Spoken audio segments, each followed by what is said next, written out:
In this video, we are going to discuss the reaction of sodium hydroxide with nickel 2 chloride. This reaction is a double replacement reaction, meaning that the ions of each solution will switch with each other to form an aqueous solution and a solid. To start, we need to grab two 50 milliliter beakers from the container shelf.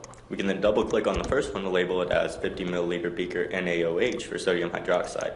We can do the same for the second beaker, labeling it as 50 milliliter beaker NiCl2 for nickel 2 chloride. From the materials shelf, we can take the sodium hydroxide and place it in the first beaker, adding 15 milliliters of the solution. We can do the same for the second beaker, adding 6 milliliters of nickel 2 chloride. If you zoom in on the beakers, you can see that the sodium hydroxide has a gray color to it.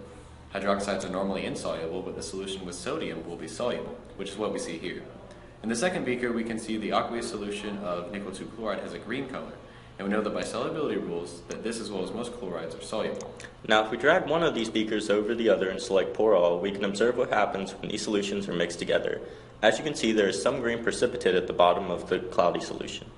And we can tell by the equation that 2 moles of sodium hydroxide and 1 mole of nickel 2 chloride react to form 2 moles of sodium chloride, which is an aqueous solution, and 1 mole of nickel 2 hydroxide is produced, which is the solid precipitate that we see at the bottom of the beaker.